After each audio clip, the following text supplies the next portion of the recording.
Assalamualaikum, salam literasi. Ya, butuh buku. Kali ini saya mau bahas buku Sapiens, buku karya Yuval Noah Harari, Riwayat Singkat Umat Manusia. Tentu harus saya sampaikan di awal karena buku ini buku yang sangat populer saat ini dan sudah banyak yang membahasnya gitu. Sehingga saya akan sampaikan bahwa di sini saya bukan bedah buku, bukan review buku. Jangan berharap banyak, saya akan membahas secara mendalam isi bukunya.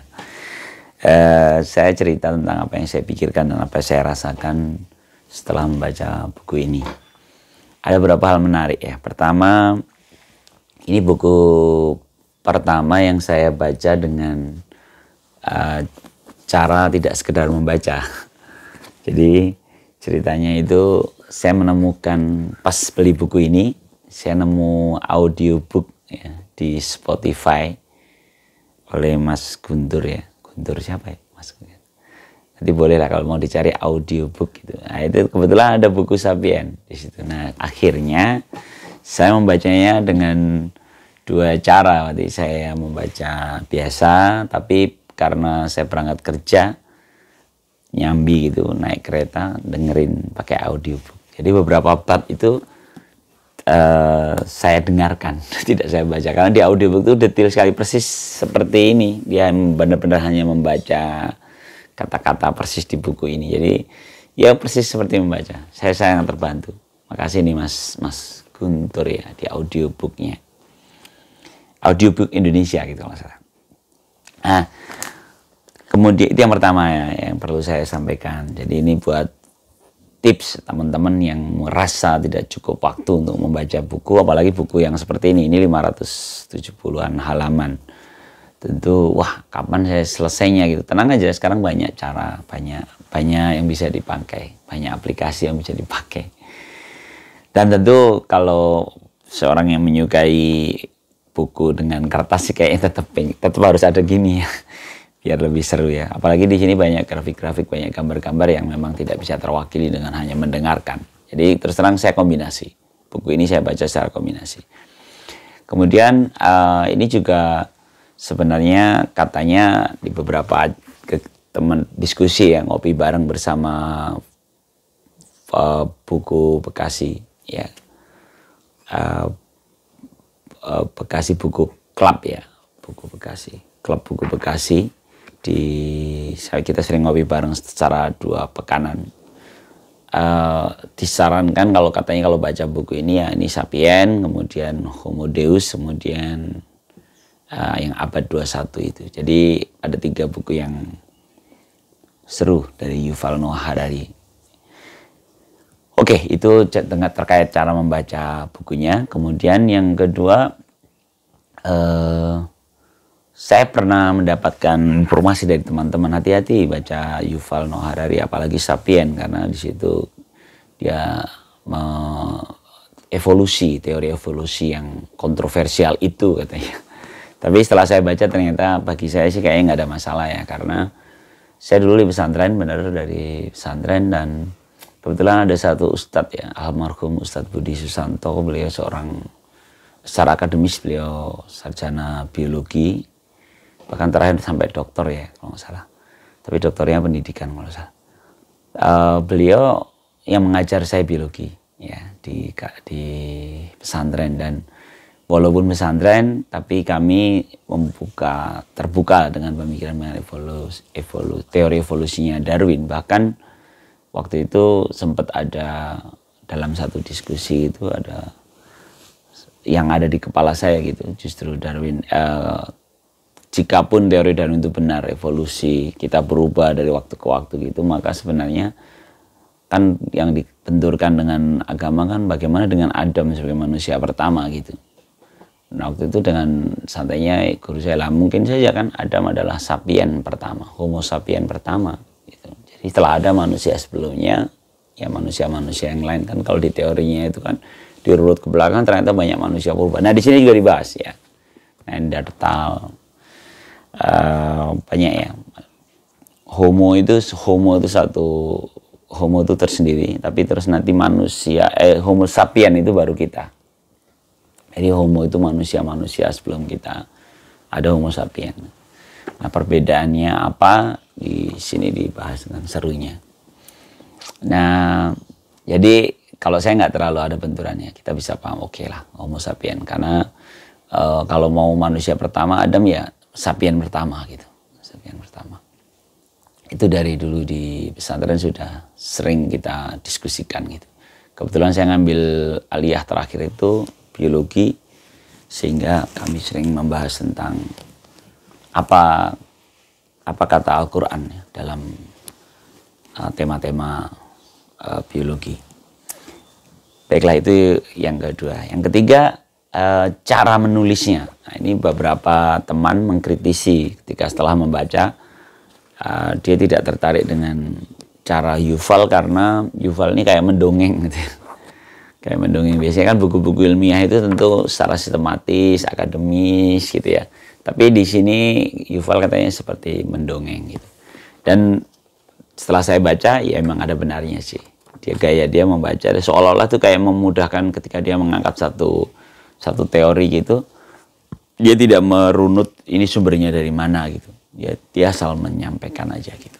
Tapi saya pikir kalau buat saya karena penyuka puisi dan karya-karya fiksi sih, malah justru ini cara yang menurut saya menjadi nyaman ya. Kita tidak merasa, tidak, kadang lupa bahwa kita sedang membaca buku akademis gitu ya. Karena caranya itu bertutur gitu. Apalagi tadi saya gabungkan dengan mendengarkan ya. Jadi ini benar-benar kayak didongengin gitu. Ya, itu yang ketiga. Lalu yang berikutnya, yang keempat, kelebihan Yuval ya. Memang Yuval Noah Harari kalau dari sudut pandang keilmuannya dia cukup lebar gitu, luas. Nah, itulah yang membuat menurut saya ini kelebihan Yuval. Dia ini panjang, rentangnya panjang gitu. Jadi sesuatu yang panjang itu melebar itu menjadi lebih tidak lebih luas gitu, lebih menyeluruh gitu. Kalau bahasa saya pernah menuliskan puisi itu, besi panjang itu lebih mudah ditekuk dibanding besi yang pendek gitu. Jadi kalau Yuval ini dia mundurnya lebar gitu, karena penciptaan manusia kan. Ini buku Sapien ini kan benar-benar luas sekali dari awal manusia ada, terus bergeraknya seperti apa gitu. Bahkan ngomongin ditemukan kertas saja itu hanya penemuan baru gitu. Atau bicara tentang kita mulai bisa ngerti huruf aja itu sebenarnya belum lama. Bagaimana kita merevolusi pertanian itu sebenarnya setelah perkembangan panjang secara manusia. Apalagi revolusi industri, apalagi revolusi sains gitu. Jadi akhirnya ketika kita memandang panjang itu ada kelenturan gitu. Dan saya pikir ini juga bagus buat kita semua ya. Kalau kita lihat perselisihan, konflik-konflik yang terjadi belakangan ini kan lebih karena kita mikroskopik gitu. Kita memandang titik sekarang, kita di mana sekarang dan sudut pandang kita. Dan itu kita kalau setelah saya baca buku saya itu Sapien ini jadi agak malu gitu. Kalau kita masih berpikir hal-hal yang sangat parsial, sangat mikroskopik gitu. Karena sebenarnya kita ini rentang panjang nilai kemanusiaan dan kita bisa bergerak, kita terus berevolusi gitu. Kita terus bergerak dan kenapa kita tidak berpikir kita besok kemana gitu. Katanya nanti di Homo Deus ya. Saya akan lanjutkan bukunya. Kalau kata kakak saya, lanjutin Homo Deus Dek katanya. Karena itu kelanjutannya nanti tentang kita di masa depan. Tapi nggak apa-apa, saya di foto buku udah saya sampaikan dulu lah, nggak apa-apa. Oke itu ya, jadinya yang keempat itu. Saya merasa ini membuat saya lebih lebar gitu. Nah, terus yang berikutnya, ini sekalian aja, saya tidak cerita isi buku secara khusus per bab, tapi saya cerita tentang apa yang saya rasakan dan apa yang saya pikirkan. Yang kelima berarti, yang kelima gini, dengan cara pandangnya Yuval ini, itu tidak membuat, nah ini kan orang sering ketakutan membaca buku-buku yang berbeda gitu. Misalnya teman-teman yang wah Yuval ini kayaknya agamanya nggak jelas misalnya, Yuval ini liberal, Yuval ini Yahudi misalnya. Kan kadang-kadang ada yang membuat barrier gitu, menutupi sendiri untuk tidak membaca buku-buku orang-orang yang seperti itu. Maka menurut saya justru inilah seninya membaca. Membaca itu adalah kita meminjam kacamata orang lain. Tentu akan lebih baik dengan kacamata yang memang berbeda gitu. Jadi kita, ini kayak pernah saya sampaikan juga di forum buku Bekasi, bahwa kalau kita memegang makna itu seperti memegang benda gitu, kita butuh banyak jari jemari. Jadi seperti pun kita memahami sesuatu, kita butuh banyak sudut pandang gitu. Nah, cara Yuval menurut saya justru malah lebih mengajak kita ke sana gitu. Karena dia kan terbuka sekali caranya ya. Bahkan dengan memundur helikopter view, mundurnya itu dalam artian melebar secara massa gitu, lini massa, karena ini kan rentang panjang kehidupan manusia, tapi juga meluas gitu. Sehingga akhirnya lebih utuh, melihatnya lebih utuh. Apakah lalu ini mesti benar? Apakah isinya mesti benar? Itu kan hal yang berbeda. Ya, jadi kita kita hanya meminjam sudut pandang orang. Lalu ini jugalah yang akhirnya saya berharap ya ruang-ruang buku ini menjadi ruang-ruang, dilanjutkan dalam ruang-ruang diskusi gitu. Karena ini juga sama, satu buku bisa berbeda persepsi saat dibaca oleh orang lain, dan dengan mendiskusikan itu bisa menjadi semakin utuh. Ya mungkin itu ya, saya nggak akan detail ini karena di sini banyak sekali hal-hal yang luar biasa. Oh ya, satu lagi, ini kayaknya juga termasuk benang merahnya cara Yuval menyampaikan di buku ini. Yuval Noah Harari menyampaikan bahwa kelebihan sapien dari makhluk lain adalah kemampuan dia berimajinasi. Dia membangun satu hal yang di kepala dia. Nah, imajinasi yang dibangun ini tidak sekedar khayalan. Mungkin kalau di teman-teman sastra hanya fiksi gitu. Ya mungkin fiksi, ini memang fiksi ya. Tapi kemampuan berfiksi inilah kita yang membantu sampai dengan peradaban kita sekarang. Dia ngasih contohnya itu negara pun fiksi. Negara itu adalah fiksi. Mengapa kita satu negara? Apa hubungannya kita? Mengapa di satu wilayah seperti Indonesia ini disebut negara Indonesia? Ini kan fiksi juga. Lalu uang itu fiksi. Karena kita menetapkan satu alat tukar gitu. Dan itu disitulah ada imajinasi yang disepakati gitu. Imajinasi yang disepakati. Jadi akhirnya ketika saya membayar sekian, maka persepsinya si penjual dan pembeli itu sama gitu. Dan sebenarnya itu imajinasi gitu. Apalagi nanti ketika kita bicara tentang pasar modal, apabila kita dan hal-hal lainnya, semua adalah imajinasi kita. Dan mungkin ini yang kelebihan sapiennya. Jadi imajinasi yang dibangun yang itu membuat mereka lebih maju dan bisa berpikir lebih panjang.